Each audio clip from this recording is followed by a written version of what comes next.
Bonjour à tous. Il est 9h30. Je vais laisser une petite minute aux retardataires pour se connecter. En tout cas, on est ravis de vous recevoir sur ce webinaire organisé par Smile en collaboration avec la DGFIP.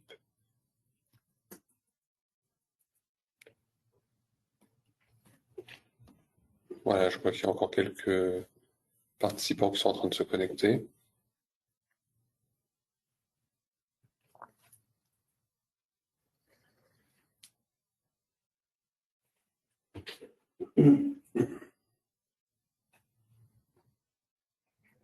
Voilà, et donc alors, sans plus attendre, on va commencer par une petite introduction au sujet et je vais vous présenter rapidement les différents intervenants.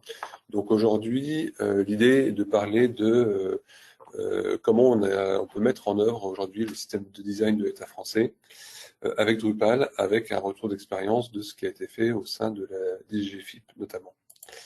Alors, parmi les intervenants, moi, je suis Vincent Mocor, CTO Open Source et Digital Experience chez Smile, et je serai là pour collecter vos questions. Vous pouvez poser vos questions en ligne dans la zone prévue à cet effet, et à la fin de chaque intervention, on essaiera de prendre quelques minutes pour répondre à des questions éventuelles.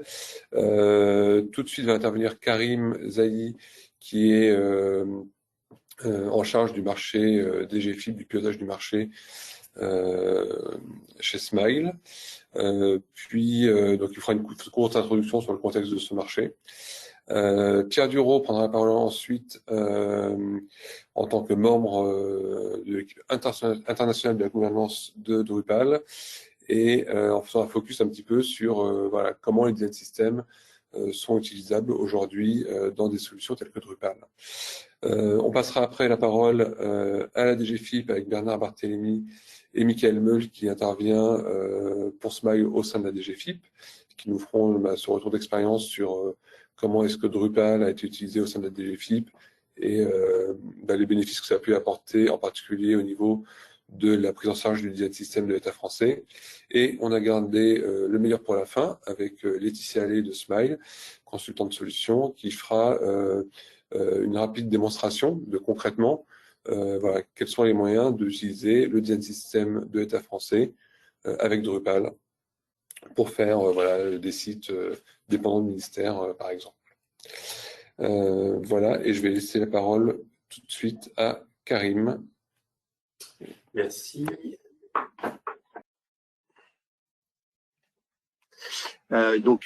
Très rapidement, pour ceux qui ne connaissent pas le groupe Smile, donc le groupe Smile, c'est le leader, on revendique la position de leader européen de l'open source, une entreprise de services numériques.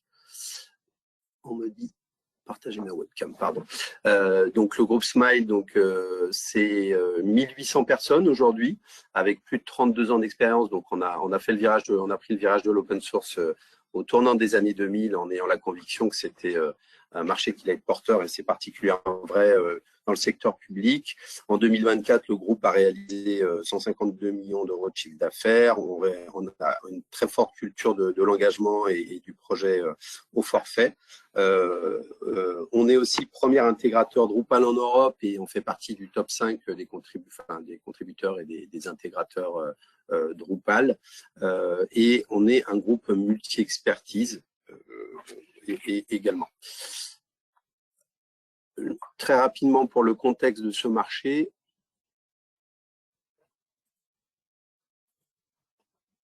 voilà. Donc, en fait, ce webinaire est organisé dans le cadre du marché logiciel libre interministériel de la DGFIP, en tout cas organisé à l'initiative de Smile avec le support de la DGFIP, puisque Smile est le titulaire du lot expertise Drupal de ce marché. Et donc, il faut retenir que ce marché, les principaux bénéficiaires, en tout cas, sont les services de la présidence, les services et entités relevant du périmètre budgétaire des services du Premier ministre, le Conseil constitutionnel, l'ensemble des ministères, certains établissements publics également. Et donc, vous pouvez nous solliciter dans le cadre de ce marché sur des sujets d'expertise Drupal qui sont très larges, puisque ça va finalement de sujets amont, type audit, architecture ou spécification. Évidemment, vous pouvez nous solliciter aussi sur des sujets de dimensionnement, d'études d'opportunité, de développement, d'interopérabilité ou de fiabilisation, de conseils et de formation.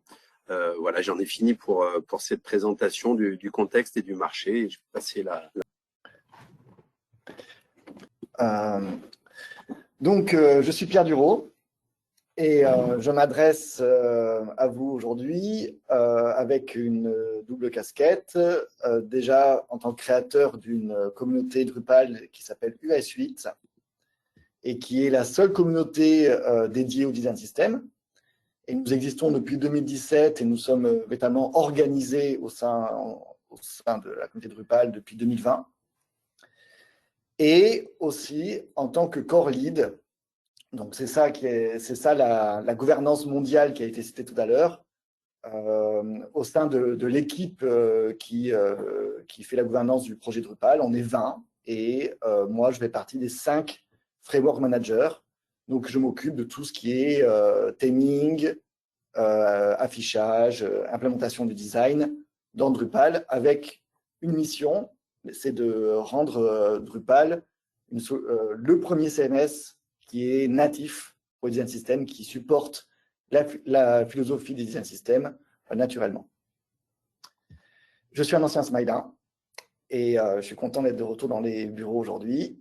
Et nous avons, avec mon associé, des services. Vous pouvez nous adresser à nous. Les projets web coûtent cher et coûtent trop cher. Et l'une des raisons, c'est qu'à chaque fois, on refait la même chose.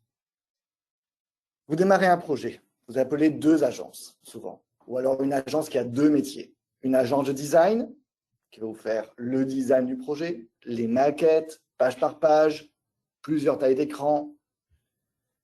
Et ensuite, une agence qui va implémenter à la fois le design et le métier.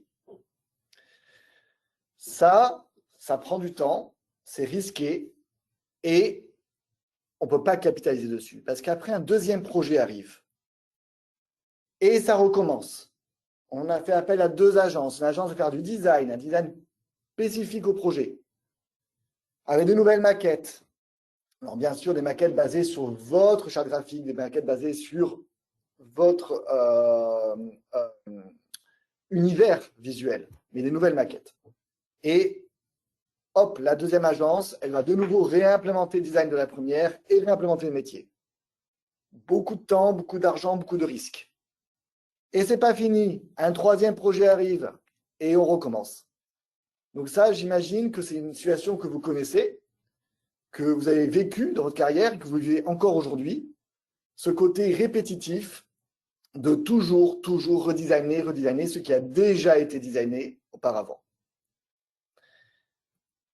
La solution, c'est le design system, comme le DSFR. Avec un design system, en fait, on fait un seul design. Un seul design par marque, par univers visuel. Ce qui fait on peut ensuite se concentrer sur l'expérience et sur la façon dont on va utiliser ce design dans un nouveau site, avec des wireframes par exemple, et pas redesigner les mêmes boutons, les mêmes cadres à chaque fois. Mais un design system, ça permet aussi une seule implémentation du design, par technologie.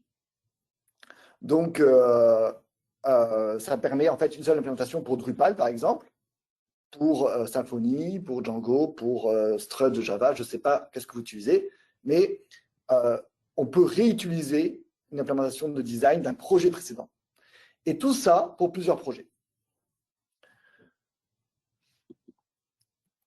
Donc, la question du design system, en fait, elle ne se pose plus vraiment, parce qu'il existe ce design system. Il a été fait par les services du gouvernement et il s'appelle le DSFR. Ça fait déjà 4 ans et aujourd'hui, il est mûr. Le DSFR, c'est une boîte à outils. Il y a des composants, comme des boutons, des alertes, des cards. Il y a aussi ce qu'on appelle des fondamentaux. Ce sont des utilitaires qu'on peut appliquer partout. Par exemple, vous pouvez appliquer une couleur, appliquer une ombre, appliquer une typographie quelque part. Vous avez un système de grid pour l'organisation générale des pages. Vous avez des icônes, vous avez même 2 jeux d'icônes. Et vous avez un système de mode pour le mode deuil, le mode sombre et tout ça. Donc, il peut y avoir plus de choses. C'est déjà beaucoup, mais il peut y avoir plus de choses. Donc, vous avez les SFR. Et en plus, vous avez, pour certains d'entre vous, l'obligation de l'implémenter. Qu'est-ce que c'est le SFR? C'est 2 choses. Un design documenté. Vous pouvez aller sur le site. Ça donne des guidelines, c'est clair. C'est comme ça qu'il faut le faire. Mais c'est aussi une implémentation du code fourni par le SIG. Donc, ce code, il est très utile parce qu'il est pour 10% du travail. Cependant, utiliser dans vos projets tel quel. Pour pouvoir l'utiliser, il faut qu'il à votre framework, à votre outil. Il doit être adapté parce qu'il est statique.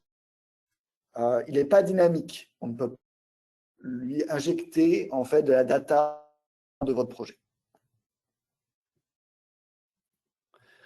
Donc, grâce à ce DSFR, vous pouvez déjà réduire les coûts. Rappelez-vous, tout à l'heure, en fait, on avait 3 projets. Et tous les projets avaient l'ensemble de la chaîne de production. Et aujourd'hui, vous commencez un projet avec une techno, vous faites l'implémentation du design, du DSFR et du métier. Un deuxième projet avec Drupal, ce n'est pas la même techno, il faut refaire l'implémentation. Donc là, bon, vous économisez déjà du risque parce que le design est déjà fait, mais bon, il faut refaire, c'est dommage. Mais par contre, ce qui est extraordinaire, c'est la fois où vous allez refaire un projet avec la même techno que précédemment. Et à ce moment-là, vous n'avez plus à implémenter le design. Imaginez que vous avez qu'une poignée de techno dans votre organisation. Par exemple, si la moitié de vos projets sont des projets Drupal, ce sont la moitié des projets dans lesquels il ne faut plus designer, excepté bien sûr le parcours utilisateur et l'utilisation du design system. Il ne faut plus designer et il ne faut plus implémenter le design. Donc là, on arrive à des grandes réductions de coûts. Au doigt mouillé, mais basé sur des années d'expérience, on observe environ la moitié de réduction des coûts, la moitié de réduction des risques, en théorie. Donc, moi, la pratique, je l'ai vue, je l'ai expérimentée, mais j'accompagne aussi des organisations qui ne la voient pas, en fait, cette réduction de coûts et de risques. En effet, pour que ça soit possible, il faut que votre thème Drupal soit partageable. Je reviens sur ce schéma. On a partagé le thème Drupal. Et ça demande un effort parce que les thèmes Drupal, traditionnellement, ne sont pas partageables entre projets. Drupal, c'est un vaste écosystème de modules. Les modules, ce sont des fonctionnalités et il y en a une dizaine de milliers et on les partage au sein de la communauté. Et aussi, vous avez des modules qui sont faits pour vos projets, mais qui sont partageables, que votre agence peut partager entre plusieurs projets qui réalisent pour vous. Ça marche très bien. Ça marche très bien parce qu'en fait, dans ces modules, on ne met pas de métier dans le code. Tout le métier est mis dans la configuration. Donc, en fait, 2 sites peuvent partager le même code. À partir du moment où ils ont des configurations différentes, eh bien, ils peuvent partager ce code et réutiliser du code venant de votre agence ou de la communauté. Pour les thèmes, c'est différent. Il y a très peu de thèmes et même les peu de thèmes qu'il y a ne sont pas partageables. En effet, les thèmes n'ont pas cette vertu. Les thèmes décorent l'implémentation du métier. C'est-à-dire qu'en fait, on fait votre site et ensuite on décore le site, on le peint en fait. Par exemple, votre agence a fait une feature, une fonctionnalité ministère et après, il faut thémer la page ministère. L'agence a fait des recherches de séminaires, il faut thémer la page de recherche de séminaire. Et ainsi de suite. Donc, vous voyez ici, on ne implémente pas un design, on thème un projet. Et donc, résultat, le thème n'est pas partageable. Ça va changer. Parce que Drupal, actuellement, est en train d'inverser sa façon de travailler. Ce que je viens de vous décrire, c'est le theming Drupal traditionnel. Vous avez d'abord l'équipe qui fait l'implémentation métier, le site builder pour la config, le back développeur pour le code. Ils travaillent, ils implémentent des fonctionnalités, ça génère des templates, et ensuite, votre front, il va thémer les templates. Eh bien, il faut retourner ça. Il faut que le front développeur fasse l'implémentation de votre design, donc du DSFR, de façon décorrélée de votre projet, décorrélée de votre métier, du métier du premier projet. Comme ça, Drupal, ça marchera quand même, hein, et en plus, vous pourrez réutiliser cette implémentation. La bonne nouvelle, c'est qu'on peut déjà le faire dans Drupal, parce qu'il y a déjà des mécanismes dans Drupal Core qui permettent de faire ça.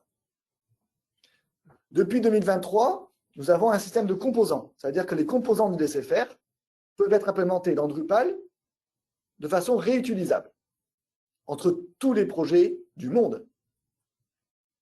Donc, vos cadres, vos boutons, vos alertes et vos toasts, c'est comme ça qu'ils doivent être implémentés.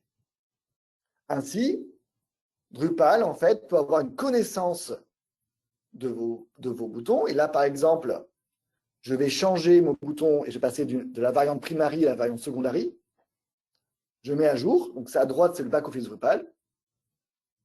Je sauvegarde et vous voyez, les boutons de la carte en bas ont changé. On est passé de secondary à primary.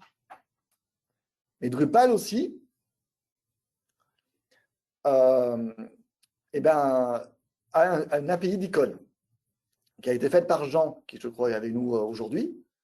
Et cette API d'icônes, elle permet de déclarer les icônes du DSFR de tout votre design system. Et ensuite, Drupal peut avoir la connaissance de ces icônes et s'en servir dans le back-office. Là, en fait, on a utilisé une icône de type typographie. Ça fait 1 an. 2, c'est déjà beaucoup, surtout qu'il s'agit des plus complexes, mais ça ne suffit pas. En décembre 2025, va arriver de nouvelles API, donc dans très bientôt. Les fondamentaux vont être implémentés dans Drupal. Donc, vous pourrez ensuite, nativement, utiliser tout ce qui est altération ponctuelle de typographie, de couleur, de margin et tout ça. Par exemple, je repars en fait sur ma carte et je décide de lui appliquer une couleur de fond.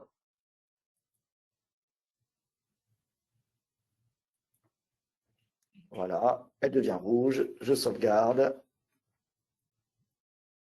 Ma carte, au fond, est rouge.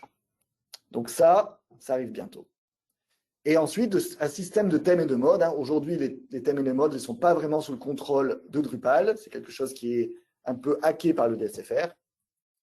Et il sera possible nativement en fait, de gérer les thèmes modes avec Drupal. Donc ça, c'est bien. Ça arrive bientôt. Mais vous voyez, je vous ai déjà fait des petits screencasts. C'est parce que pas besoin d'attendre, en fait. Petite note, il y aura aussi des composants de formulaire, hein, et bien plus, on pourra faire beaucoup de choses à partir des DSFR dans Drupal.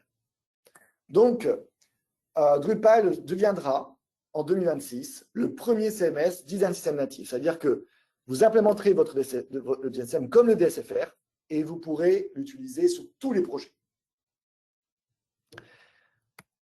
Ça sera même la façon conseillée de faire le theming Drupal, hein, parce que ce n'est pas quelque chose qui est qu'on fait dans notre coin, c'est quelque chose qui est officiel et qui est la direction que prend l'outil. Si vous ne voulez pas attendre 2026, eh ben en fait, nous, US 8, on fait ça depuis des années. On fait ça depuis des années. Ces API-là, en fait, qui rendent en Drupal, elles ont été d'abord des API en fait, de notre projet. Donc, UA Suite est fondé par des Smileys en 2017 en interne à Smile, en 2019 de façon publique. Et aujourd'hui, c'est une grande communauté de plus de 100 personnes dans le monde entier. Et on est utilisé par 2% des sites Drupal. Donc, c'est un grand chiffre. Hein. On est dans le top 400 des modules sur 11 000. Donc, 2%, il faut voir ça en termes de volume. Et surtout, nos API rendent encore. Donc, maintenant, en fait, sont petit à petit utilisés par 100% des sites Drupal. Donc, on a un module UA-UDSFR. Ce module-là, il vous permet d'utiliser ces API d'ores et déjà avec une méthodologie design system de bout à bout, un aperçu de ce qui va du futur 2026 du thème Drupal et bénéficier d'une maintenance communautaire mutualisée. En effet, grâce au thème UA-UDSFR, vous pourrez utiliser une implémentation de SFR qui est partageable entre les organisations.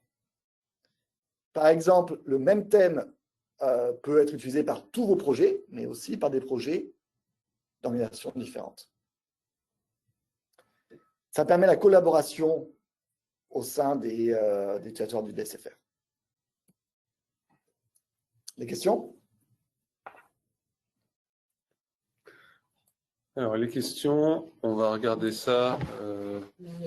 Non, il n'y a pas de questions. Il y a juste quelqu'un qui m'a demandé si le séminaire, le webinaire, en tout cas, a été enregistré. Et donc, c'est le cas. Donc, voilà, vous pourrez obtenir la rediffusion plus tard. Donc, s'il n'y a pas de questions, je propose de passer la parole à Michael et Bernard, qui vont nous faire une présentation un peu plus précise de comment la DGFIP a organisé ses projets Drupal. Et donc, je vais passer la parole. Voilà, il est déjà organisateur, c'est parfait, et présentateur. Donc, Michael, je te laisse, et Bernard, je vous laisse la parole. Est-ce qu'on voit mon écran? Il y a une question qui vient d'arriver. Ah, on va traiter la question alors.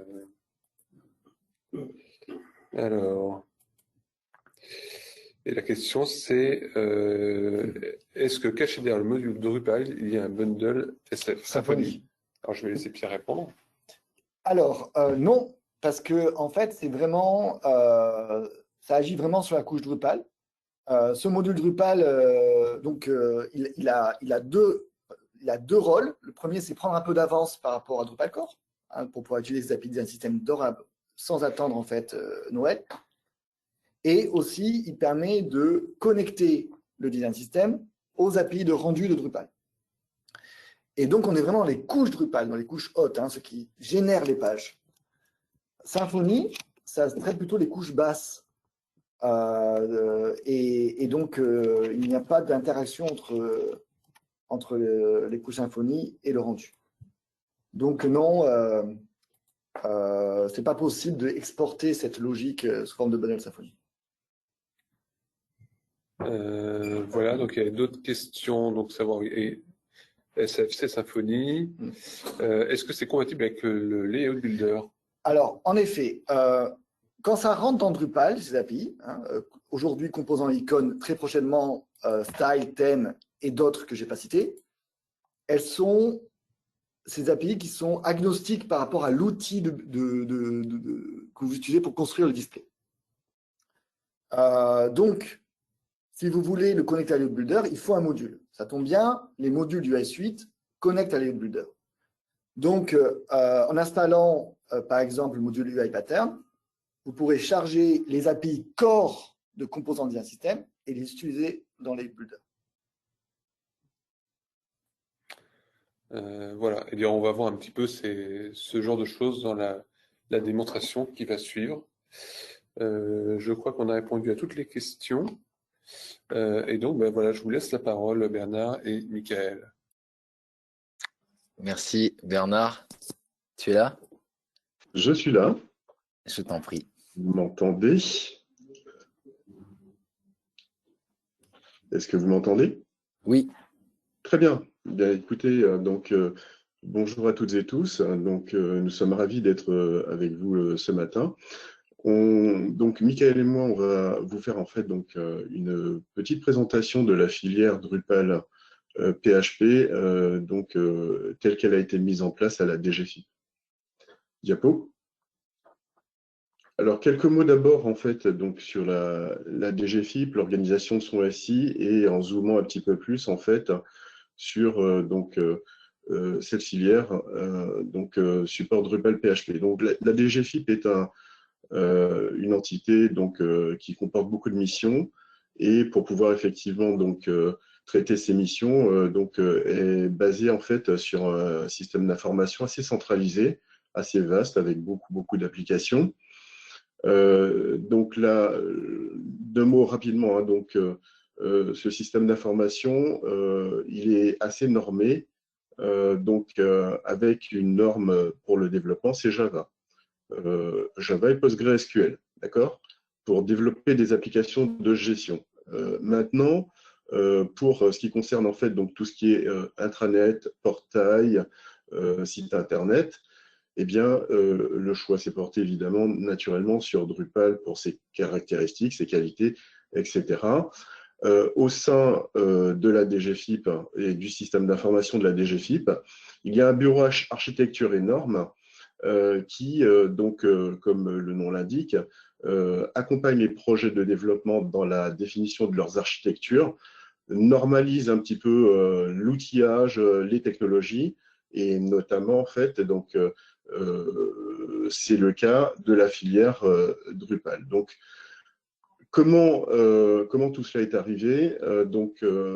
Aux alentours des années 2014-2015, une réflexion a été menée autour des différents Drupal, qui étaient des différents projets Drupal qui existaient à l'époque et depuis plusieurs années. Par rapport en fait à la qualité des développements, des architectures, de la maturité des déploiements. Il était constaté en fait une certaine hétérogénéité des projets, des efforts dupliqués par projet, un manque d'automatisation, notamment pour pouvoir effectivement déployer de manière rapide, efficace et sûre en fait les applications. Évidemment, la résultante, c'est effectivement des pratiques divergentes de projet en projet, d'application en application. À partir de cette réflexion, très rapidement, on a réfléchi effectivement à la nécessité de mettre en place un support technique spécifique à Drupal, à l'instar de ce qui avait été mis en place en fait pour la filière Java. L'objectif étant en fait de gagner en agilité, d'efficacité, pour acheminer par exemple rapidement en fait une version d'une application, un palier de montée de version logicielle d'une application en production, et typiquement dans le cadre d'une alerte de sécurité. Voilà. Donc, diapo. De ce constat est née la nécessité de mettre en place une filière, comme je le disais, qui est née en 2017, basée sur l'industrialisation, dans un premier temps du déploiement des applications Drupal, et à l'image de la filière Java. Donc, une filière, pour nous, ça n'est pas simplement du support, c'est de l'outillage, c'est de l'accompagnement, c'est des plans de formation, une disponibilité, des canaux en fait qui sont disponibles effectivement pour que les projets puissent nous solliciter. Les entités bénéficiaires sont les projets de la DGFiP qui utilisent la technologie Drupal. Et pour pouvoir en fait accompagner ces projets, eh bien, nous avons une petite équipe au sein du bureau transverse SI1, donc architecture et normes. Et nous accompagnons les projets de la conception à la production plus tard dans toute la vie, la maintenance en fait du projet, et surtout en fait sur demande. Dans ce cadre-là, on a mis en place de l'outillage de l'outillage, donc notamment à base de modules Drupal qui sont spécifiques effectivement en fait donc à l'infrastructure du SI de la DGFiP, typiquement donc pour s'interfacer à l'infrastructure annuaire ou SSO de la DGFiP, eh bien nous fournissons effectivement un composant qui est utilisable et directement implémentable dans les applications Drupal et un support technique pour le mettre en place.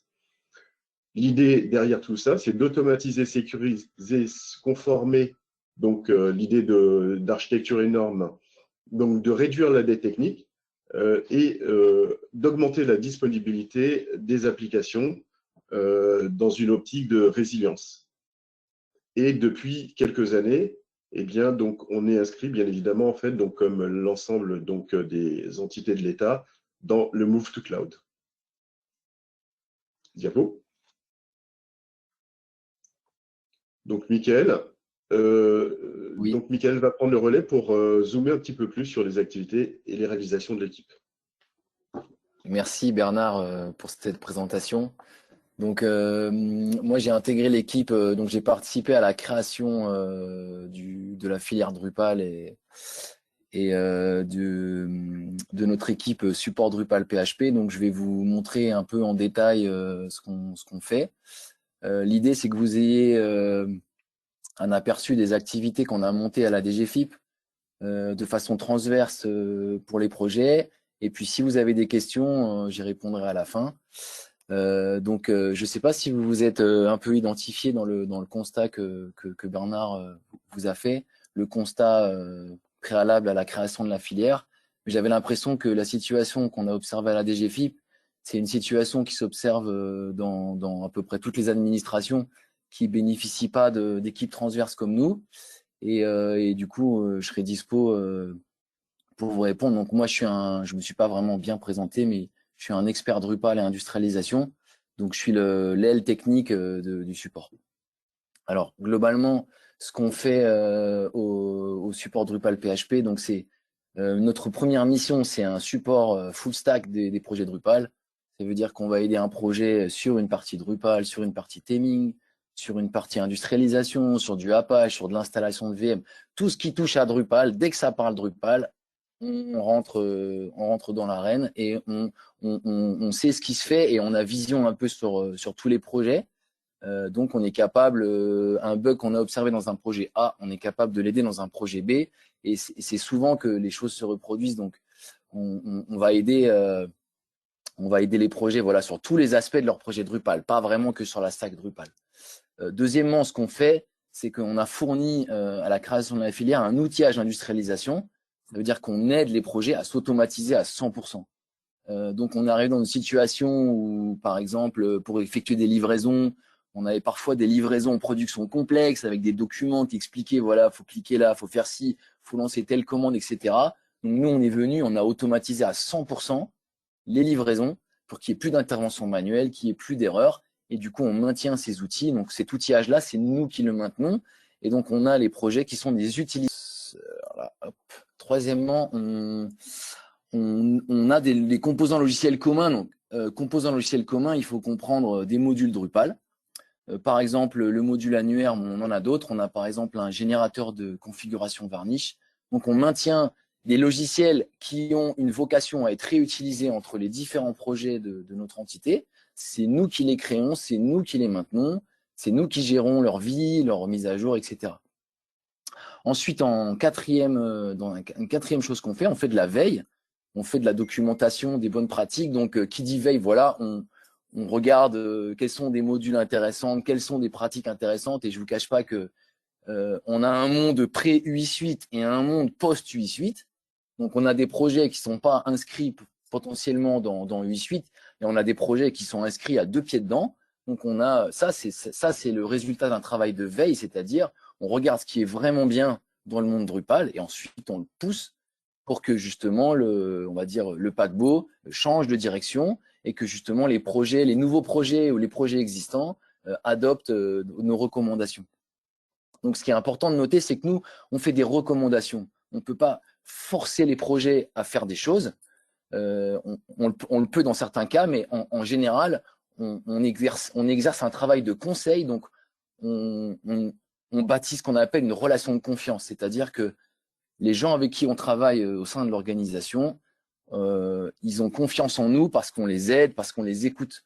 On n'est pas une tour d'ivoire où on force les gens en disant voilà, c'est comme ça qu'il faut faire et c'est tout, et vous vous débrouillez. Donc on est vraiment dans un accompagnement, et donc ça fait la transition avec la 5e partie de notre mission, c'est-à-dire que nous, on va animer la communauté Drupal en interne. On a des projets qui sont géographiquement à des endroits différents, dans des bureaux différents, avec des gens qui ne se connaissent pas forcément. Donc c'est ça pour le côté dev, c'est ça pour les métiers, pour les MOA, pour les ops, pour les exploitants. Donc nous, quelque part, on va essayer de faire la glue entre ces différents métiers et ces différentes équipes. On est dans une organisation voilà, qui a presque 100 000 personnes. Il y a aussi des internes, des externes. Donc nous, on va être là. On est une petite équipe, mais on va essayer de faire la glue entre ces personnes. Je vais essayer de vous expliquer l'importance de notre existence. Et donc, depuis qu'on existe, donc depuis 2017, on a aussi découvert notre métier puisque c'était une filière naissante. Donc, c'est par l'expérience et c'est par vraiment la pratique qu'on a découvert exactement en quoi on était utile et efficace pour la DGFiP. Et je pense que ce fonctionnement qu'on a atteint, on pourrait le reproduire dans d'autres organisations. Déjà, ce qu'on constate, c'est que quand on a des projets Drupal, à des moments donnés, selon les développeurs qu'ils ont à domicile, soit c'est des internes, soit c'est des externes, à un moment donné, ils ont des problèmes précis et ils ont besoin d'une expertise technique tout de suite. C'est-à-dire, ils vont bloquer sur quelque chose, ça fait 3 jours qu'ils cherchent, ils vont nous contacter et nous, en 10 minutes, on va trouver. Donc ça, c'est quelque chose qui est hyper important. C'est que quelque part, on est un peu le coussin de sécurité, c'est-à-dire qu'une équipe projet, elle sait qu'en cas de problème, elle a toujours le support, elle peut nous contacter et nous, on arrive et on fait les pompiers et on les aide, on réfléchit. Bon, des fois, c'est pas toujours en 10 minutes, mais on est toujours là. On a une expertise technique donc profonde et 360 degrés pour les aider et on est capable aussi d'aller chercher d'autres acteurs en interne ou en externe pour aider les projets. Donc voilà, donc c'est ce qu'on fait nous, c'est le dialogue multimétier. C'est-à-dire, on va par exemple discuter avec un chef de projet et on va tout de suite savoir que ça a des implications. Donc ensuite, nous, quand on va discuter avec des ops, des devs ou des gens qui font des audits de sécurité, on va tout de suite en fait établir en fait une correspondance en fait dans ce qui se passe. Donc ce dialogue multimétier, il s'inscrit dans le temps. C'est assez important. Aussi, on apporte une cohérence. Souvent, l'informatique est organisée en couches. Donc, on a les architectes, on a les gens qui traduisent les besoins métiers, on a vraiment les purs devs, on a les opérationnels, les exploitants, on a ceux qui font les audits de sécurité, les audits de performance. Donc, c'est assez compliqué. Il y a beaucoup de métiers. On a aussi, bien sûr, ceux qui font le theming, donc les front-end. Et nous, on va faire le lien entre tous ces métiers-là. Donc, toujours dans cette même optique qu'a expliqué Bernard, notre optique, c'est sécurité, disponibilité, efficacité. Donc, on est capable, si vous voulez, de donner des orientations qui, justement, vont dépasser la vision qu'ont un certain métier. Donc, un architecte, des fois, il va faire des recommandations, mais il n'a pas du tout la vision en profondeur de ce qui va vraiment se passer en termes de sécurité, de performance, d'organisation. Et nous, par contre, on l'a. Donc, c'est ce qui justifie, en fait, notre existence. Et c'est ce qui fait qu'on fait gagner du temps et de l'argent. Voilà. Donc, quelque part, ce qu'on fait au jour le jour, c'est un peu comme une entité corporate dans une grande société, c'est qu'on est un électron libre et on va mutualiser les besoins entre les projets. Donc, on va discuter avec les projets, on va voir quels besoins ils ont et ces besoins-là, on va les remonter en transverse pour qu'ils puissent servir à d'autres. Donc, voilà, c'est vraiment une grande partie de notre activité. Et puis, bien sûr, évidemment, on code. Hein. Donc, on a un outillage qui est là, l'outillage d'industrialisation, les outils communs. Et donc, quand vous avez ces outils-là qui viennent de l'extérieur ou qui sont open source, malheureusement, vous êtes tributaire des gens qui ont créé ces outils et qui doivent les maintenir.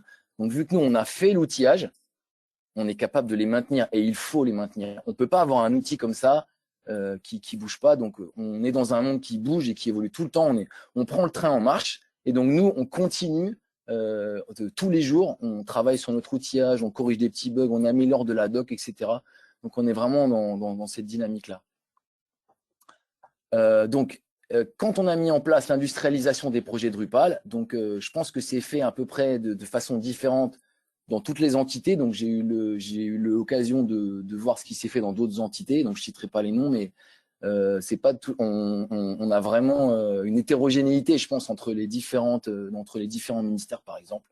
Donc, nous, ce qu'on a réalisé à la DGFiP, on a inventé une industrialisation des projets où on va automatiser toute l'architecture via de la configuration. Donc ça, c'est hyper important. C'est hyper important que justement, il y ait le moins de code possible. Donc, on va au maximum vers ce que j'ai mis une configuration déclarative. Donc, un projet, il va déclarer des choses dans des fichiers de configuration. Et ces fichiers de configuration, ils sont maintenus par les devs ou par les ops. Et ensuite, c'est des codes partagés qui vont réaliser les déploiements. Donc, ce qui est difficile là-dedans, c'est que quand on crée ces outils d'automatisation, c'est jusqu'où on va automatiser. Donc, il y a un facteur commun et il y a des éléments spécifiques. Donc on est toujours en train de prendre la température pour savoir qu'est-ce qui est du spécifique, hyper spécifique à un projet et qu'est-ce qui va devenir un truc commun qui va se réutiliser dans d'autres projets. Donc, le fait qu'on ait un socle commun, donc on ait factorisé des choses, ça va faciliter énormément la mise en place d'un projet, la mise à niveau d'un projet, l'opérabilité aussi d'un projet. Donc maintenant, on est dans un monde où, par exemple, nos exploitants sont organisés par rapport à l'industrialisation qu'on a créée et on a une opérabilité qui est homogène, c'est-à-dire entre deux projets Drupal, ils se ressemblent, c'est les mêmes outils, c'est les mêmes commandes, etc. Donc on gagne beaucoup en efficacité sur tous les métiers.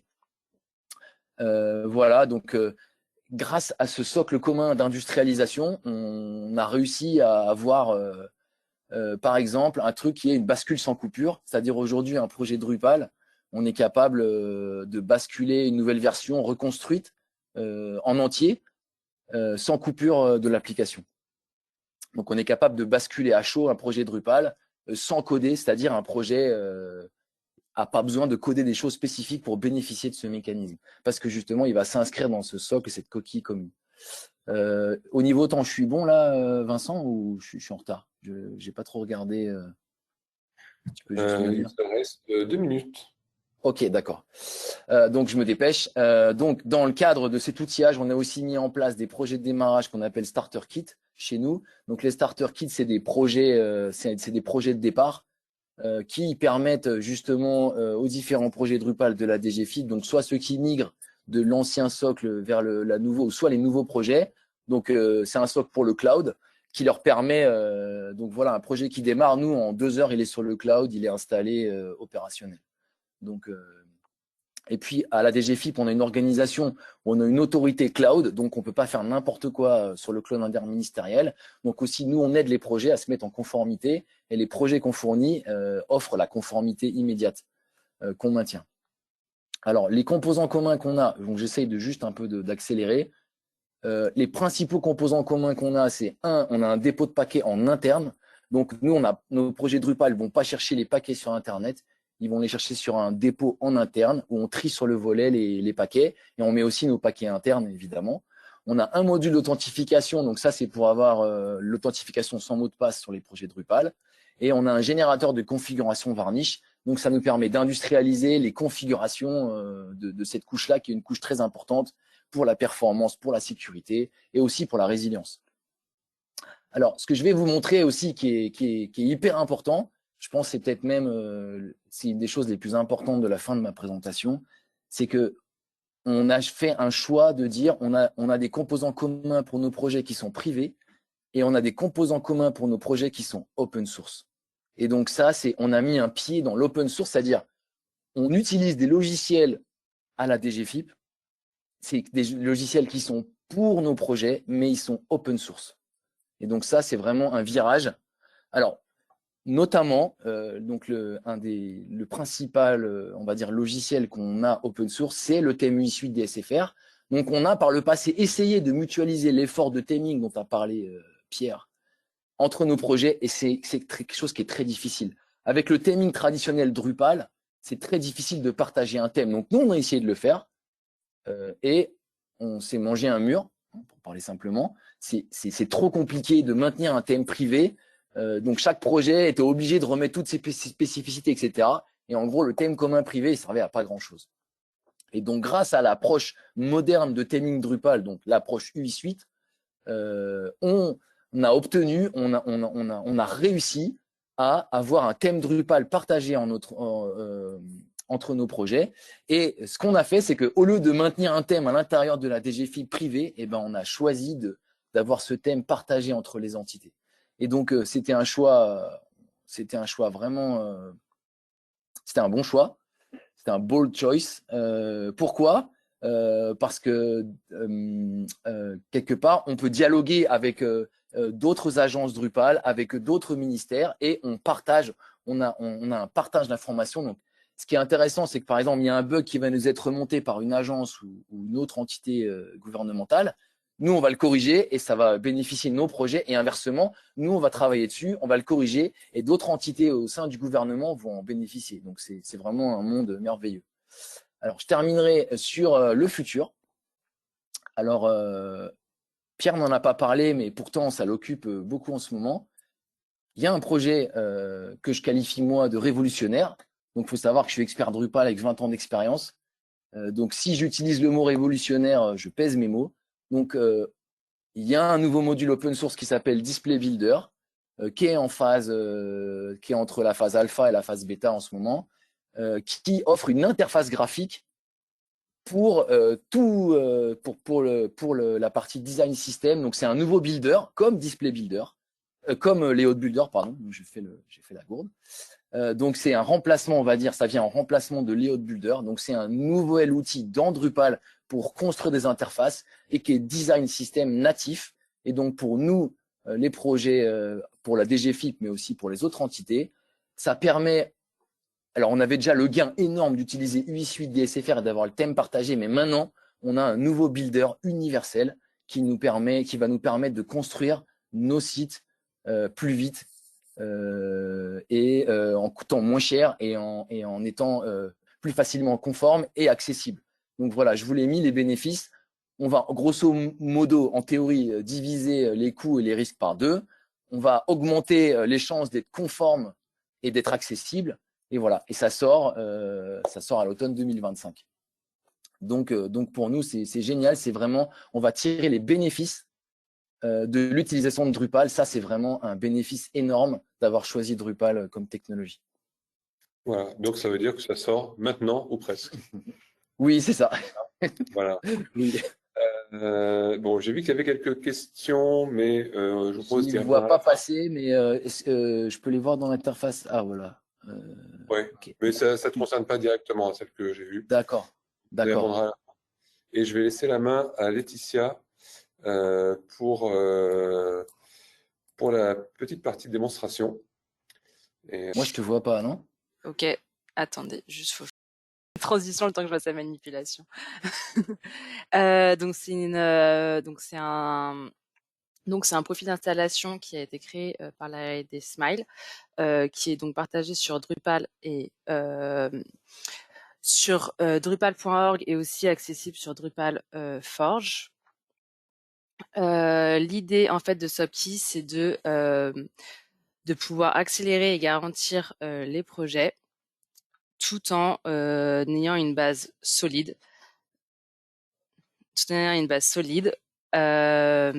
Et du coup, c'est d'embarquer dès l'installation de Drupal des modules déjà préconfigurés, reconnus dans la communauté, comme par exemple UI Suite, notamment UI Suite DSFR, dont a évoqué Pierre et Michael, et donc de pouvoir créer facilement des contenus.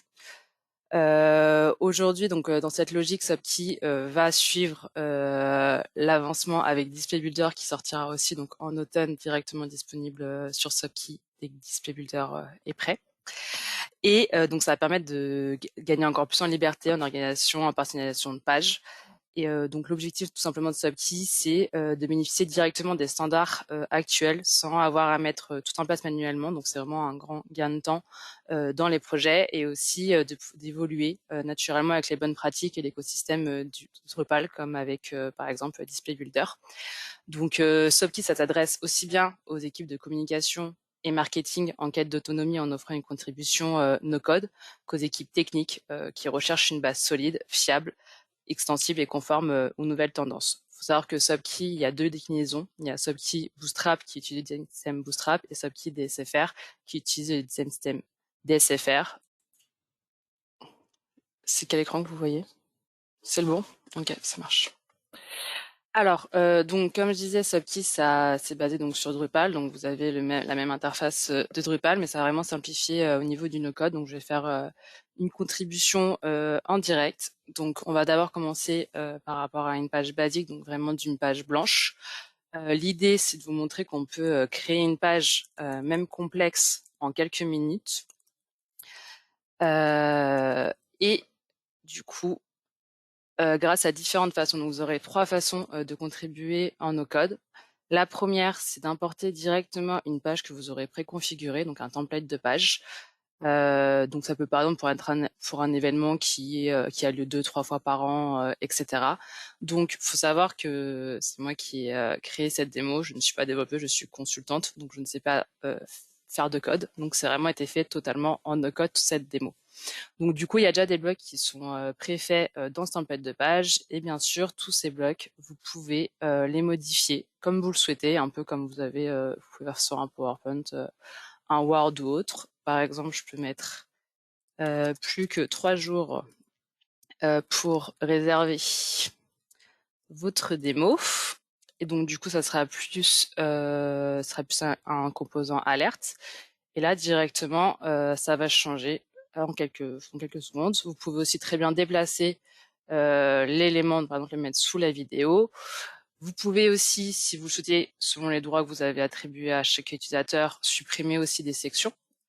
Tout à l'heure, on a pu voir quand j'ai importé toute une page, mais vous pouvez très bien importer aussi par section. Donc, vous pouvez créer des sections, etc. assez facilement. Et donc, la troisième façon de contribuer en no-code, c'est tout simplement, vous pouvez contribuer par bloc. Donc, il faut savoir que dès l'installation de Subkey DSFR, vous avez déjà une dizaine de blocs qui est déjà accessible, prêt à l'emploi sous le design system DSFR. Et du coup, pareil, vous pouvez contribuer très facilement en no-code. Donc, c'est-à-dire que toutes les équipes, même celles qui ne sont pas techniques, peuvent créer leur page en toute autonomie. Donc, par exemple, je vais mettre Subkey DSFR et la révolution du no-code sur Drupal. Et de là, donc là, après, vous pouvez aller un peu plus loin selon les composants, mettre des icônes, etc. Mais là, l'idée, c'est pas de prendre beaucoup de temps.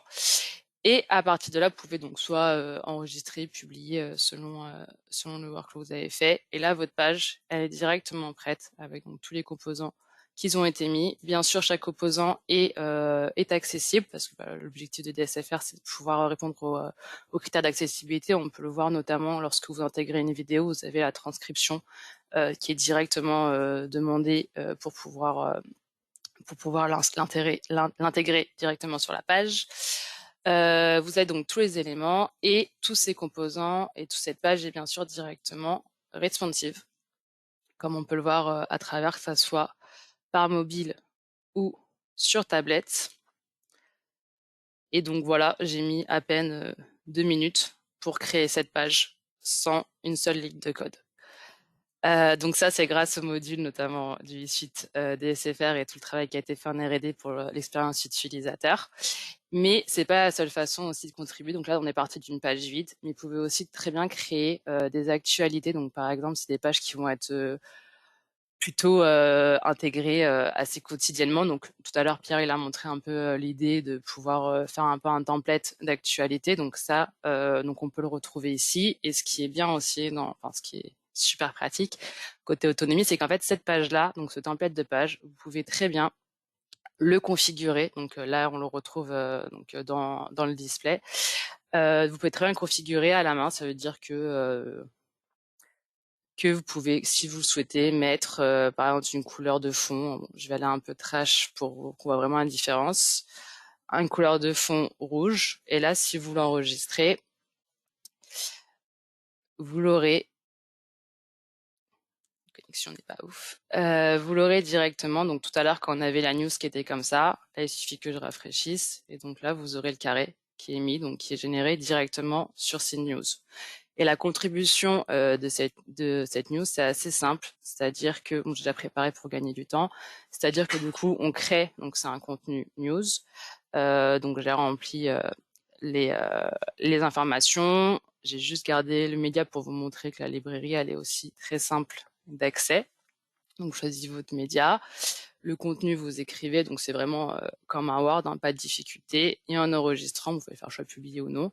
Vous avez directement votre article qui est sous le design qui a été choisi et configuré pour les news. Donc, cette particularité, ça revient un peu à ce que disait Pierre. C'est vraiment pouvoir garder une cohérence graphique, un design système accessible, et en fait les équipes marketing et communication auront vraiment la main dessus, et ils pourront encore aller plus loin grâce à Display Builder par la suite prochainement, mais là on peut déjà faire pas mal de choses.